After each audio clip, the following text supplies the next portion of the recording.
And this is the last workshop presentation in our series, Tips and Tricks to Successfully Present at a Professional Conference. And today's is on professional etiquette.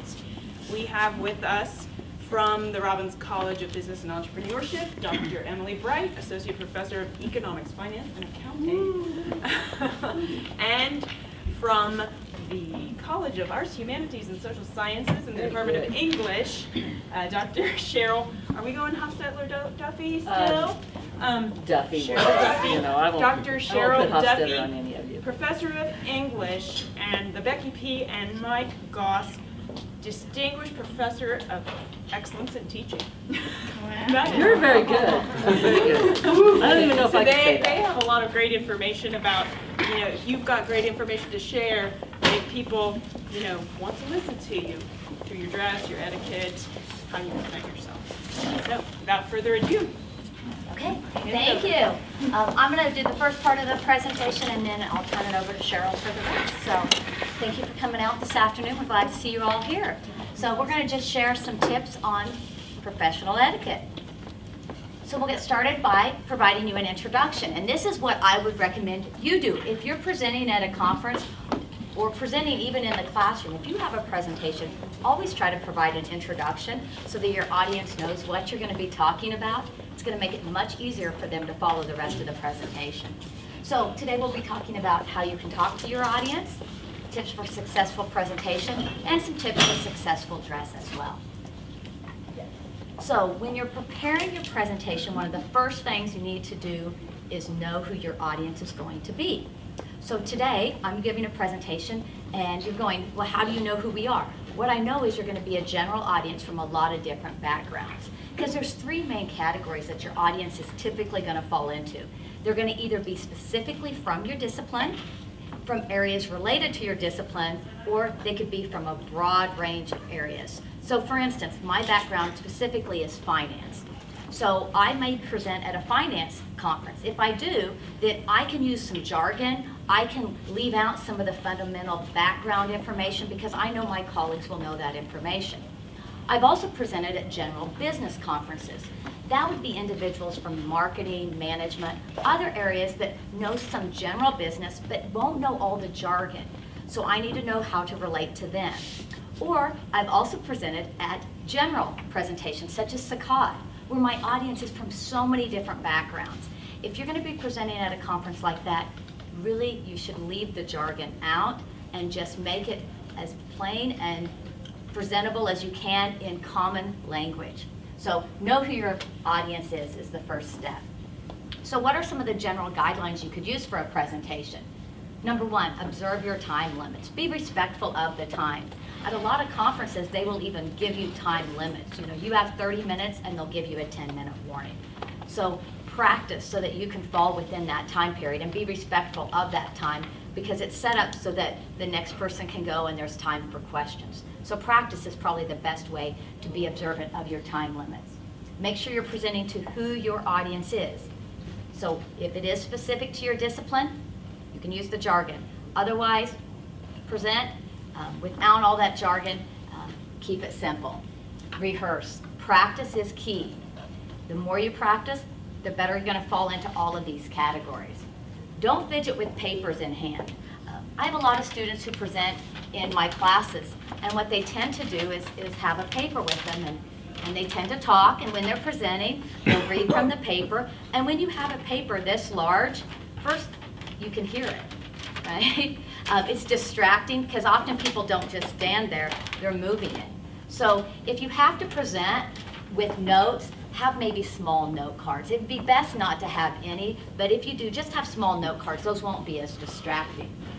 Check out the room in advance. So I have presented here before, but I still got here 10 minutes early so I could make sure everything was set up in advance. So know what kind of technology are they going to have available? What kind of sound system are they going to have? So know what to expect in advance. It'll help reduce your nerves. If you're presenting at a conference center, maybe go the night before so you know exactly what to expect. And you know what? Don't actually improvise too much. You've practiced, you've rehearsed, you know what your time limit is. Stick with it. So while I was researching for this presentation, I learned about something called the attention span, and I had never seen it presented like this before. But as I started reading about it, I thought, wow, this really makes sense. And then I started thinking about myself attending presentations and seeing my students listen to me, and I thought, wow, this really hits the spot. So what this is this is a visual representation of a 30-minute presentation. And what you'll see is at the very beginning of the presentation, you have the audience's attention. But what tends to happen as the presentation goes on is you start to lose their attention. See, that's one reason why I'm going first and I'm going to have Cheryl. Just noticing, I'm coming in at the dip. See, I paid attention to this. But yeah, their attention starts to drop off. And then, towards the end, when they hear the word, usually when they hear the word conclusion, or they start to notice a change in body language or tone, they think it's about to end, people start listening again. And there's a couple of reasons people do that. First, I think most people who are attending an event, a presentation, really want to walk away with something. And so when they hear a conclusion, they're like, oh, I'm going to pay attention and listen. Now, the other reason could be, I'm about to get out of here. I'm excited. But I think it's the first one. So the conclusion. So this is the attention span. But once you see what the attention span is, you can actually use that to your benefit to make your presentation more productive. So what can you do to catch your attention of your audience longer? Well, remember, almost everybody listens at the beginning. So make sure that the beginning is strong. Have an introduction so people know what you're about to present. Reinforce it through the presentation. You may have already noticed I've already been doing that a few times. Some of the key points I've repeated so that the audience leaves with that message. And then have a strong conclusion. And I would actually recommend using that word. In conclusion, you're going to pick up on those words and start listening. Another thing you can do to try to improve the attention span so that you have something that looks more like this is to try to keep their attention the whole time by having short segments. So instead of having one big long presentation, have little mini segments of whatever your research is about. So you could have an introduction and conclusion to each mini component. And that will actually keep a better attention span for your audience. So why does the audience get distracted? Well, the bad news here is some of these things are going to be out of your control. But we're going to go through them and see how you can handle them, and then talk about some of the things you can control. So inadequate sound systems. When I first got here, the sound didn't work immediately. So if it hadn't worked, I would have had to have edited my presentation a little bit. Sometimes you're in a conference room that just doesn't have good sound quality. The sound kind of echoes. You can't quite hear people clearly. Unfortunately, you can speak up as well as you can, but you just can't control all of that. Poor overhead projectors or inadequate technology. That's why it's best to look at the room in advance to see what kind of technology they're going to have so you can adapt to that. And of course, noisy conference centers. If any of you are presenting at SACAD, it's noisy, and there's people right next to you. You can't tell them to be quiet while you talk. You just have to do your best. Maybe step forward when you talk to your audience member. Speak clearly, speak slowly. You just have to work with what you have. One thing you can do is just try to keep the presentation basic and simple. Reinforce the key points so that it gets across to your audience. So what can you do to make your presentation as pleasing to the audience as possible? What are some things that you might not want to do? So for instance, this is my busiest slide. I think this is something you probably wouldn't want to do. There's almost too much information here, almost like information overload, because you're all trying to read it and listen to me at the same time, and it makes it a little harder to concentrate. So make sure you don't have too much information on any one slide. You don't need to use unnecessary jargon, long sentences. You've all heard someone start to talk about something, and they keep talking and talking, and they get to the end of that sentence, and you forgot what they started off talking about. So short, simple sentences are actually better. Practicing is always good. Talking to your audience. When you're reading from the slide, maybe don't have your back. 2 reasons. Who wants to see the back of someone's hair? I should fix it. Yeah. But also you're talking into that slide, right? And that's going to muffle your voice. So you can glance back and look at it, use it as a reference point, but just try not to turn your back completely away from your audience. So, how can you have a successful presentation? Try to get the message across. How? Keep it simple, repeat it, have that strong introduction and conclusion. What are you really trying to get across? Can you say what your presentation is about in just a few sentences? If you know your topic well, you can usually do that. So today, I'm going to be giving you tips on how to have successful presentations. And some of the keys are having strong introductions and conclusions and avoiding unnecessary jargon. That would be an example of me touching on the key points in just a few sentences. It's important to be able to do that with whatever you're presenting. You don't need to talk about every single detail. Some of the research I do, I'll run a multiple regression model that may have 20 different variables. Some of those variables are there just for control purposes, and they're not the main point of my paper. It would be very, I think, boring in a presentation if I actually read the results for every single variable. So what do? You should focus on the main variables. Which variables were proven to be significant? Or if you had started your research based upon a variable and it's not significant and you thought it would be, you could go ahead and talk about that because, right, that's a key point of your paper. But you do not in any way need to discuss all your variables, and you should really just focus on some of the key ones, maybe 4 or 5. As I mentioned, have an introduction. And you know what? Sometimes in your introduction, talk about your conclusion. Think of an abstract of a paper. The abstract of a paper tells you what you're going to do, how you're going to do it, and what your results are. If you tell people up front, they know what they're listening for throughout the entire presentation. Try to speak slowly. That is probably the most difficult thing for me. I tend to speak quickly. I'm aware of it. I've tried to adjust it, but the pace of my speech still tends to be a little fast. It's something you can continue to work on. See, I'm talking about it, and I'm trying to slow down as I'm saying it. But that is something difficult to overcome. The more you practice and the more relaxed you are, though, probably the better you'll be at slowing down the speed of your speech. Have a strong conclusion. And as I mentioned, say you're having a conclusion. Talk about how you answered the research topic. You know, you had this research question. What are your overall findings? So have a conclusion and say you have a conclusion. How about pictures and graphics? They say a picture is worth 1,000 words. That doesn't mean throw every picture you can find onto your PowerPoint.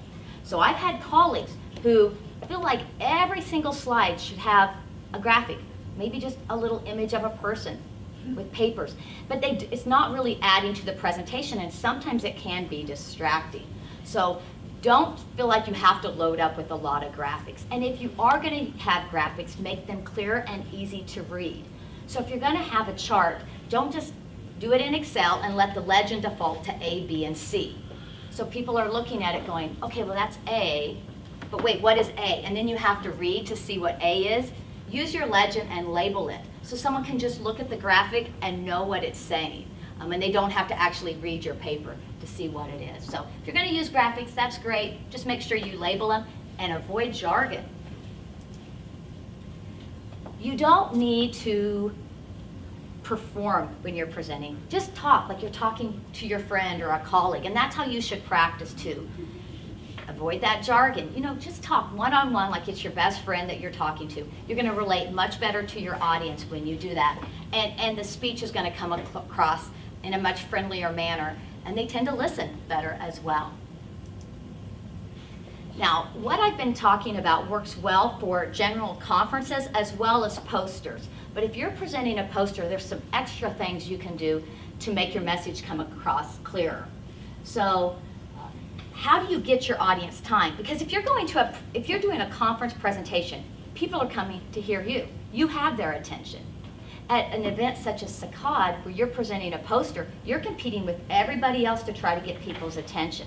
So that's why it's so important that your poster doesn't have the jargon, it's easy to interpret, and you can catch your audience attention.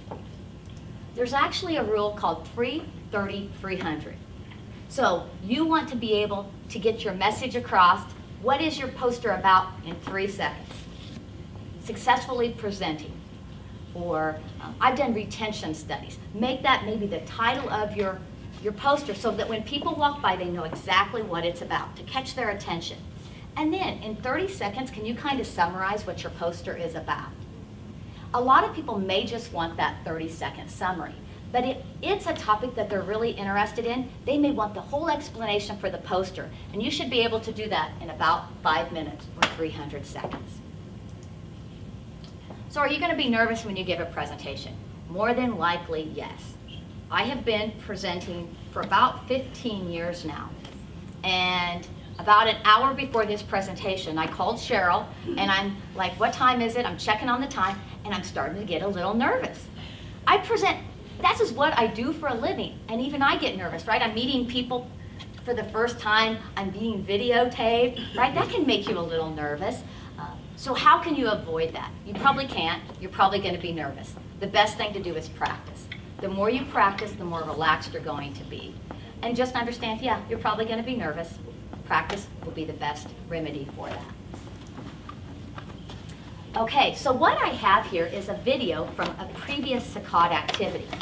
If you're planning on presenting at SACOD, this is going to give you an idea of what to expect. But I'm going to point out some of the interactions you see as this is going on. So I'll let you listen to some of the activity that's occurring so you can kind of hear how individuals are interacting with their audience members. If I see some qualities that individuals are doing that I would recommend, I'm going to point that out as well. So first, if we just glance at the activity, you'll see, right, you're trying to vie for people's time. Occasionally, you might see somebody step forward to try to get the audience's attention.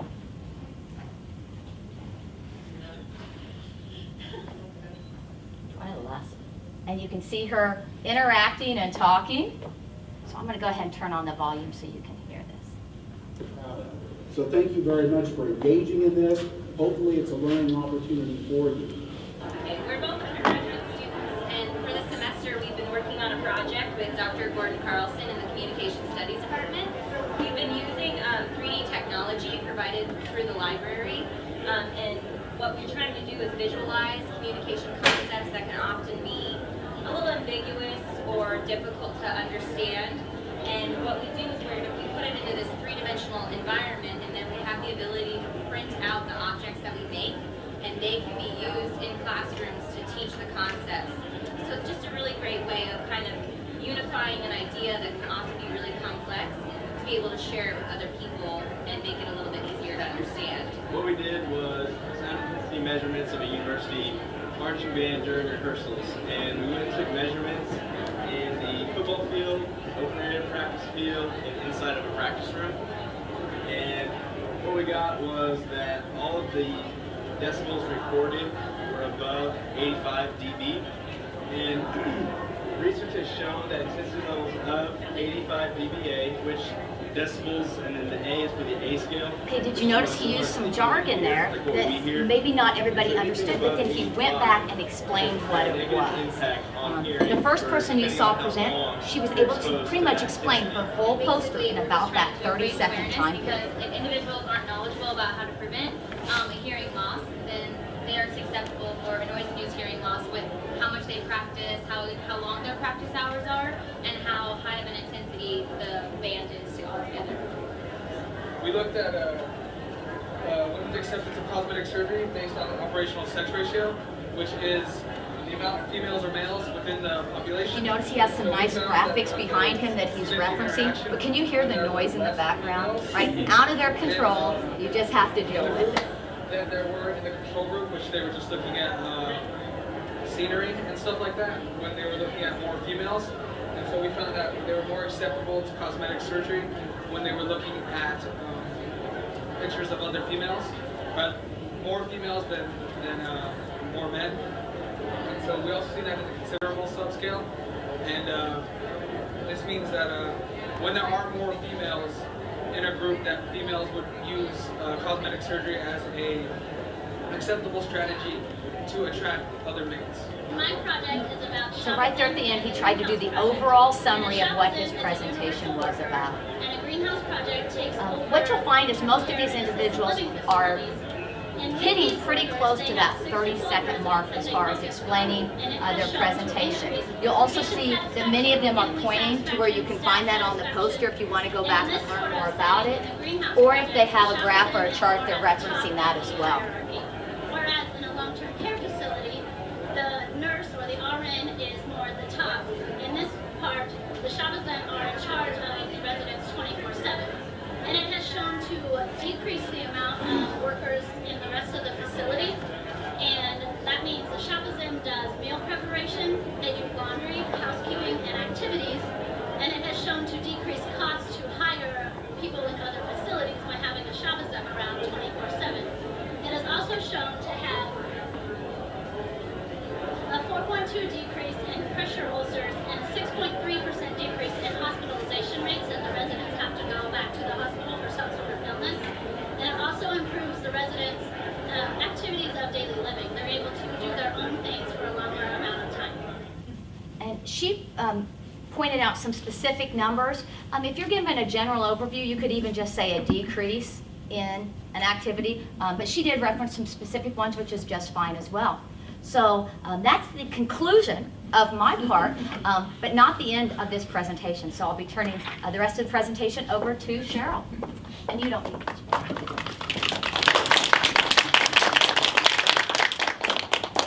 And I will ask you to distribute my handout for me.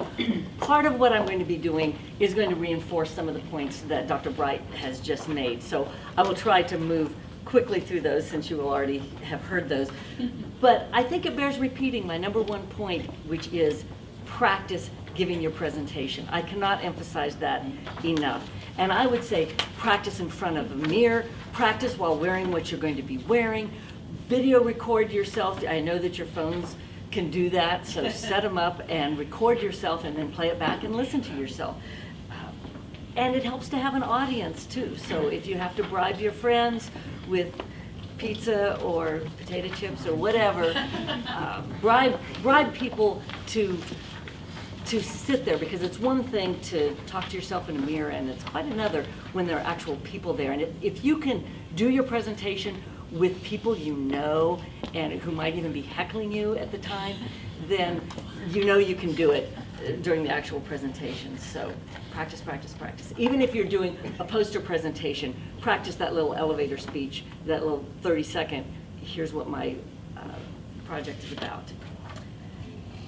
If you have a PowerPoint, don't simply read your slides and don't think that you have to have all of your information on the slide. Just your key points that you can reference, gesture toward, and then turn and converse with the people who are there. Talk to and with your audience. Don't just read your paper. Don't just stand and look there and talk about it. I've had students, especially students are guilty of this, so those of you who have presentations coming up in your classes, don't just have the information on your Prezi or your PowerPoint and that's the only information anybody ever gets. You ought to be able to talk a little bit about the basic or general points that are on the screen that you talk about further.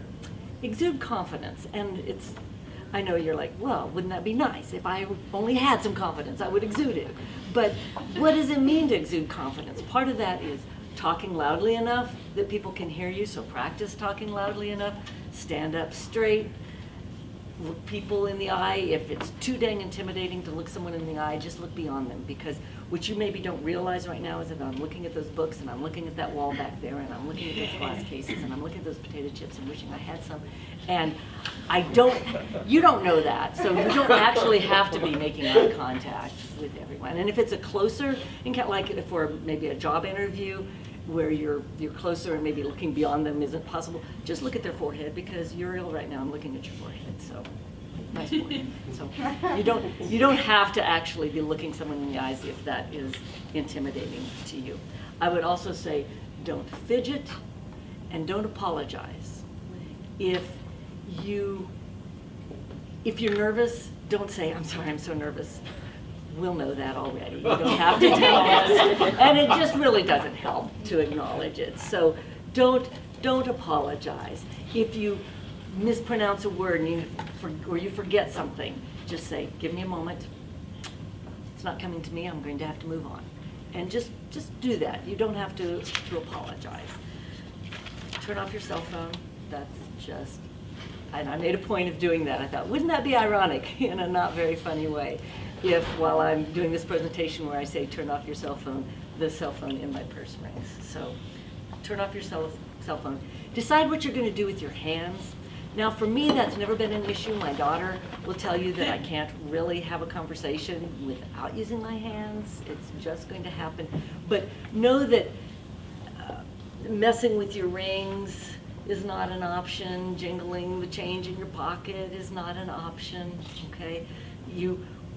If you're not comfortable gesturing, then first of all, I will say, if you have the option of a lectern, use it, because I feel pretty dang protected and comfortable right here. I can put my hands on my lectern and it's all good. Whereas if I'm standing out here with it, I'm fine now, but earlier in my career, it's possible that this paper, instead of looking like this, would look like this. And then, oh, it makes noise and you can see it quivering. Oh, that's just lovely. So, yeah, that's another reason not to have, to have note cards if you must have notes, or better yet, have a lectern. And gesturing, you can learn how to gesture. You really can. Think of your hands as punctuation. Make that point. Enumerate, if you're saying the first point, the second point, the third point. Use your hands for that. If you're saying, it's a larger scope than we had anticipated. See what I did there? It's a larger scope. You can just show the shape of what you're talking about with your hands. Generally, you want to gesture at about chest level. You don't want to be up here gesturing, and you don't want to be down here gesturing. Gesture at chest level and feel comfortable with it. If nothing else, if you don't have a lectern, maybe just put a fist in your hand and just stand like that. Well, you don't have to. You do kind of more of a Tai Chi sort of way, I was thinking. Okay. No one expects you to know everything. That is what you need to go in knowing. That, I think, helps with confidence. I can remember early in my career when I was presenting, I was afraid, what if they ask me X and I don't know that? And it will happen. Someone will ask you a question that you don't know. It happens to me all the time when I'm teaching and at conferences. And sometimes they ask you a question and you're thinking, I should know that, but you don't. So you just say, I'm not sure. That's a good question. And if I'm teaching a class, I say, I'll try to have that answer for you by the next class period. Or more likely, I'll say, Gareth, you want to pull out your phone and look that up for us? But bottom line, don't be afraid to say, I don't know, or we hadn't considered that in this study, or I didn't go in that direction. But that's interesting. Acknowledge it, move on, don't feel bad. I already talked about scanning the audience while you're presenting. Try not to just stand here and look down here and look up at one person, look at him. See, I'm hunched, don't hunch. Mrs. Chalfant was right in 7th grade when she'd walk by and do this to your shoulders. Stand up straight. Okay, I remember. Stand up straight and look at your crowd. You will see that you're a good audience, so I just want to thank you for that.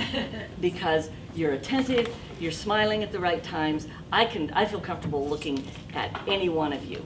Sometimes when you present, not everyone is a good audience member. So focus in on those people who are and look at them and gain confidence from looking at those people who are smiling back at you or who are nodding with what you're saying. Speak loudly, clearly, slowly. Even if you don't normally speak fast, you probably will when you're giving a presentation. So remind yourself to slow down. Sometimes even in my notes, I will write, slow down, just to remind myself that, ooh, I'm probably on a roll and talking like this and moving right along. So remind yourself to slow down. As Dr. Breit said, visit the room ahead of time. I can't emphasize that enough. I can remember doing a conference presentation, and this was just about 5 years ago, and I've been doing this for decades. But I had my projector, I had my laptop, I had the cords to connect my laptop, I had my little clicker to advance my slide. I had to, I'll go back to my place.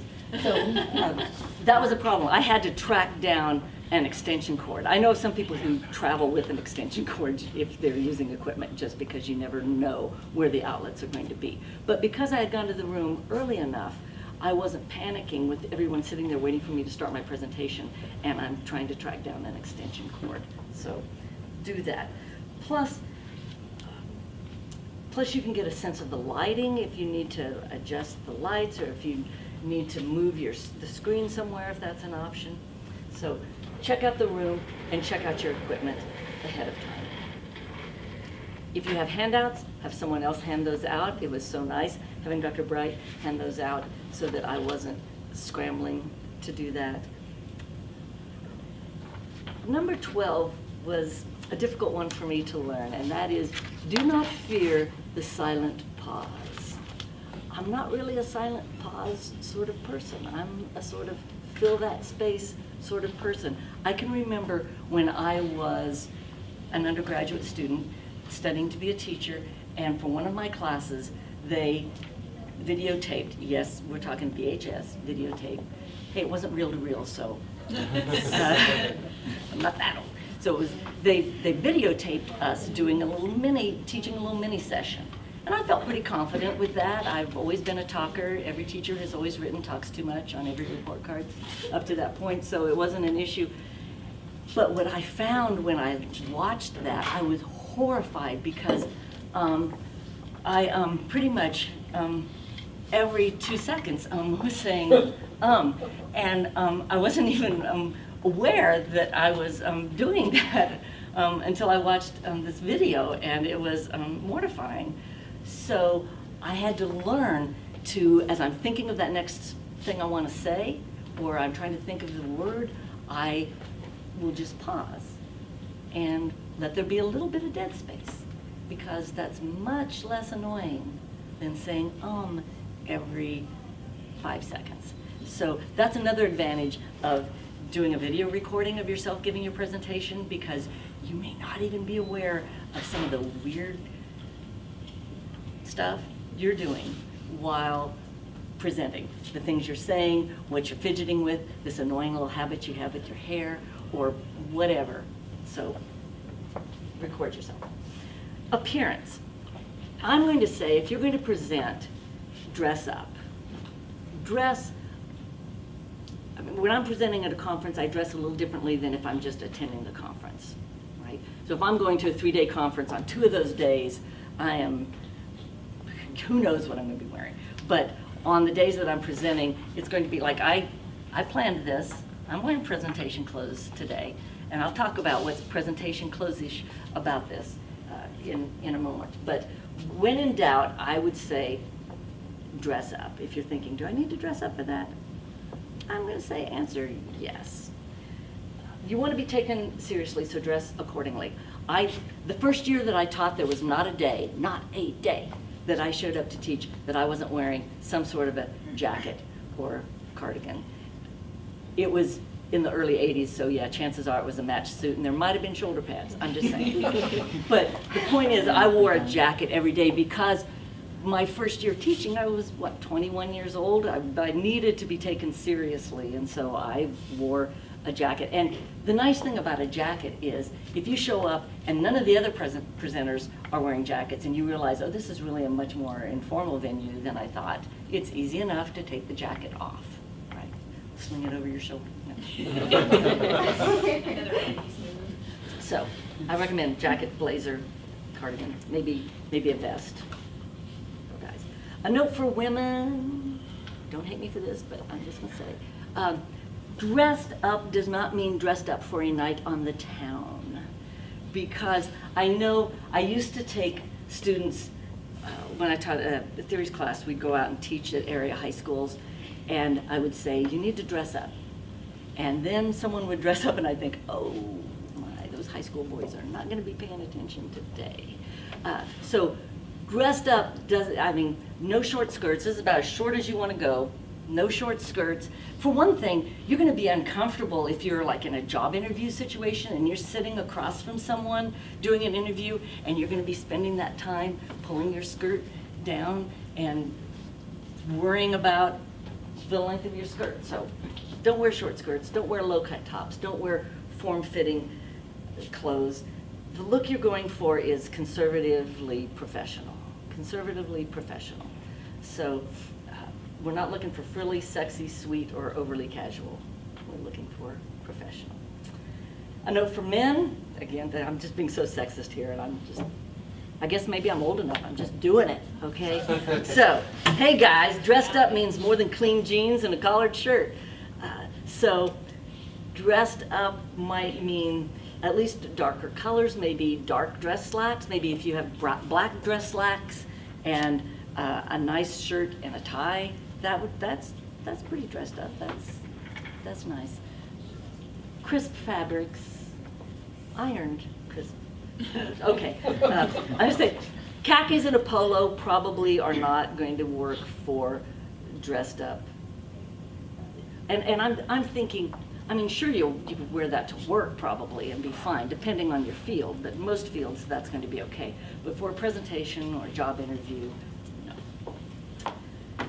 Pay attention to details. I mentioned ironing those slacks. Yeah, I'd say, the night before, decide what you're wearing and make sure it looks okay and that it maybe iron. How do the fingernails look? Are they clean? What about the shoes? Do you need to polish your shoes? Or are they all, do you have this nice outfit and then these scuffed, scruffy shoes with cow manure on the bottom? No.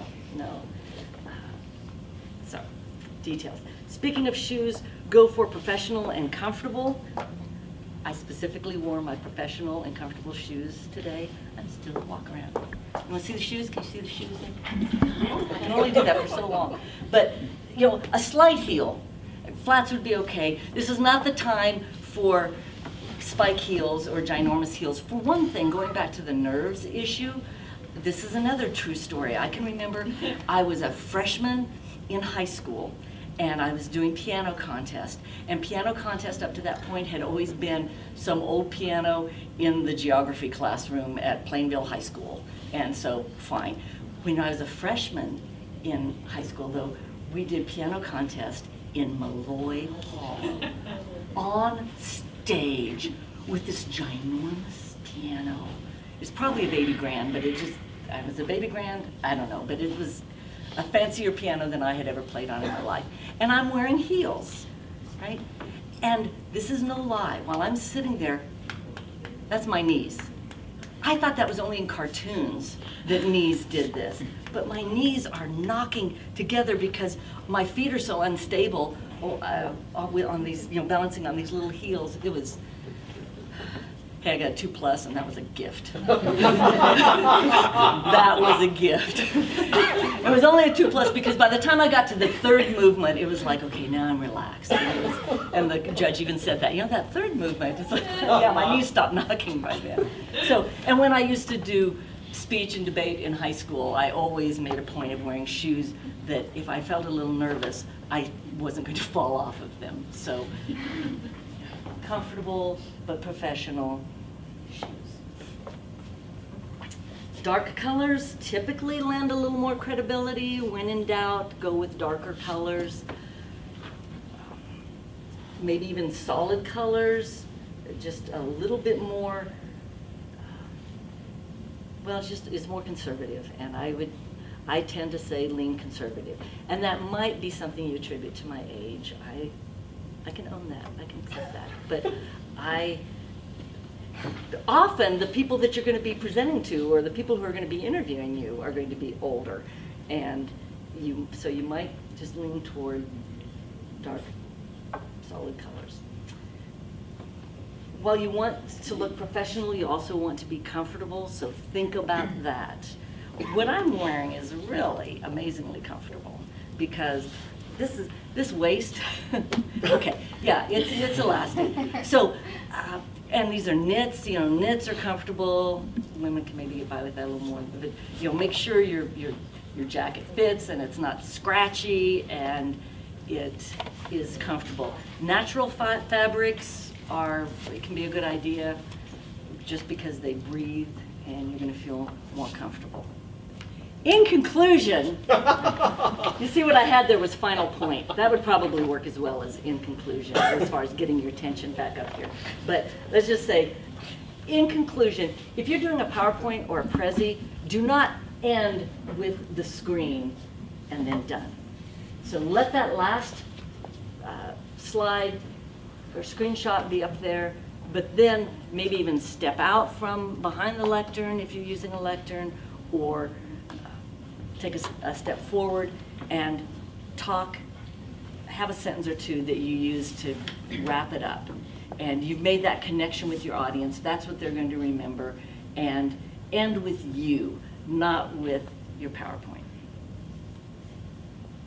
I also have some handouts. I am not going over these handouts, but this is, when I was looking through my files, I thought, oh, that's a handy dandy little handout on planning a PowerPoint presentation in terms of how much you put on a slide, what colors work, what your font size ought to be, how that, little points like that. So I will distribute these as well, but I will spare you going over them. Feedback. But my final point is the conclusion of my presentation. Yeah, you have questions? We have pencils if you need them. Mr. Renner? One of the common things I've seen a lot of in presentations is that you end with like a thank you or a question with a question mark slide or something like that works. That seems to go against what you were saying. No, because like if now it's time to open it up for questions, maybe I do have a big question mark on my slide, but then I step forward and I say, so, are there any questions? And then I'm here talking with you. So that's a good point. That's a good way to end a slide presentation, if that is going to be an option. Yes, ma'am. Okay, two things in regards to dressing professionally. Mm-hmm. What, and this is a question for both of you because I know I've already talked to you about it, but what is the status of pantyhose and what is their place in the current business professional world? Well, we have I'm listening to you first. Kate, right, Duchess? Kate, she's brought them back, you know. Oh, yeah. That's true. That's true. She does have strict rules she has to Yes, follow, so though. Kate has allowed them to come back a little bit. That's royalty. I That's don't royalty, know. and I would interject, though, that Diana became famous for not wearing it. So I would say in the College of Business, even at some of the presentations our students have to go to, it's pretty much a requirement. Okay. Really? See, and I'm pretending to be shocked. I'm not shocked. In the world of finance and banking, I would say probably yes. When I go to an English conference, like if I go to the conference on college composition and communication, I don't think I'm going to see any pantyhose. I wish it was just held a couple of weeks ago, but I had a conflict and I wasn't able to go. But I'm going to a conference in June, I'll let you know. But tights, I think tights are safe. Opaque tights, Definitely. you know, opaque tights. You're safe. Yeah, I thought about And it. depending on the I- season and the venue as well. Right. And I had black slacks that I was thinking about wearing, but I wanted to be able to make that comment about this is about as short as you want your skirt to go. So what I would say about pantyhose is if you're in a really conservative field like banking and finance, then probably yes. And if But- that's, I mean, I try to dress professionally, but I haven't worn a pair of pantyhose in years.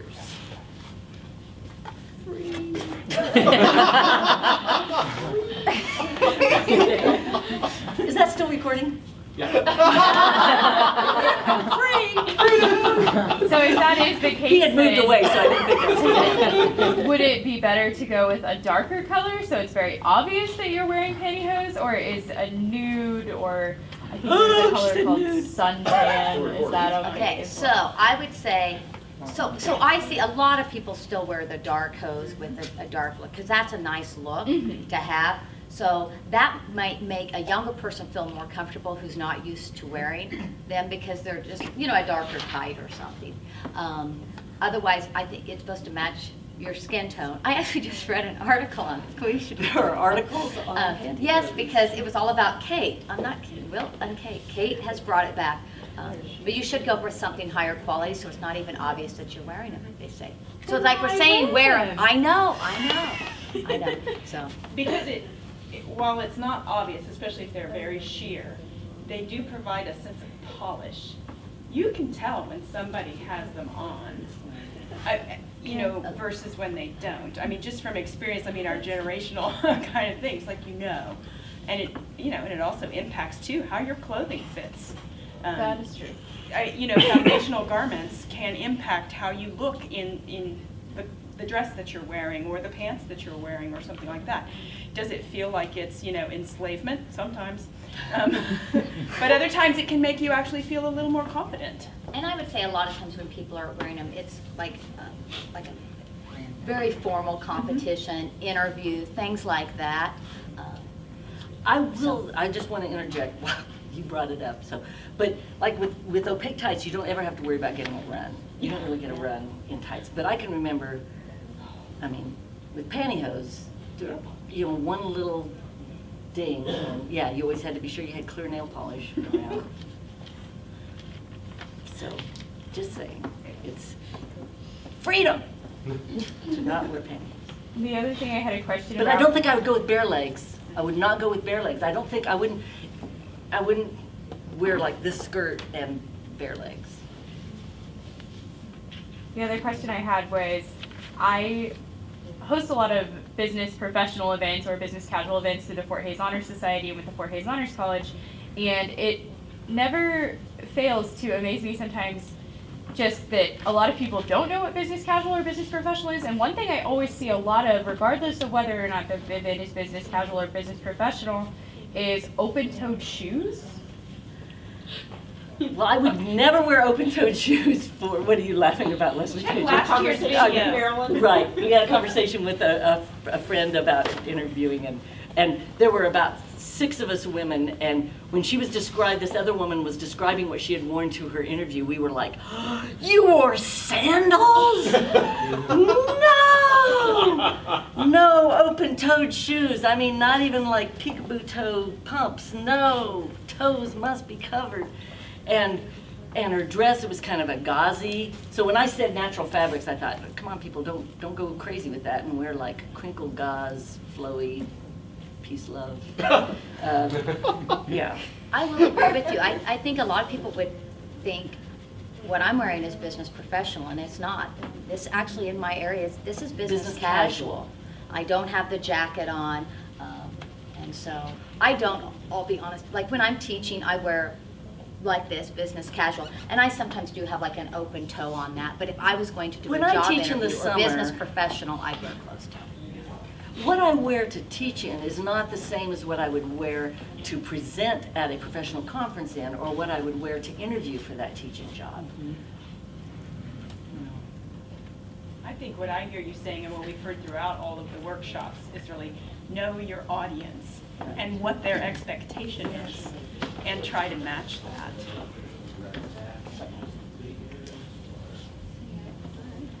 Are there any other questions?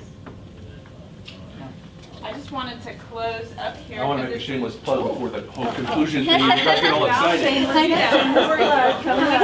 Say the word conclusion. I was about We're just keeping them aware. So I'm Andy Tinknell. I'm the Learning Commons Coordinator here. I'm in charge of a lot of the technologies that you find in the library. And one of the new technologies that we have here that really ties in with what Dr. Duffy was talking about is our Media Lab. Joshua's used it. He can tell you how awesome it is for practicing presentations. Walk in with a thumb drive. We even supply them. Plug it into the thing. All the lights come up, professional lighting. Push the button. You start recording after 5 seconds. Gives you a little countdown. When you're done, push the button again, take out the thumb drive. You have an MP4 that you can go take to another computer, watch yourself, critique yourself. We have a computer right there in the room that you can do that with. So that would be a great place for you guys to practice your presentation. It's called like one button or one. Yeah. We brand it the Media Lab, but we're getting it from a Penn State idea that's the One Button Studio. So. We'd also like to plug another partnership that's in the library as well, though, for you, because if you don't have professional clothing, the university, through the Robbins College of Business and Entrepreneurship and a great student-led project, has Tailored for Tigers. Downstairs, I always call it the back hallway. I don't know. think it's in 039 or 045. But it is down there, and it is a resource for all students to They come can in and check out they clothes. can check out clothes. Yeah, it's free of charge, and there's all kinds of stuff and really nice things, and they're clean. They're always cleaned.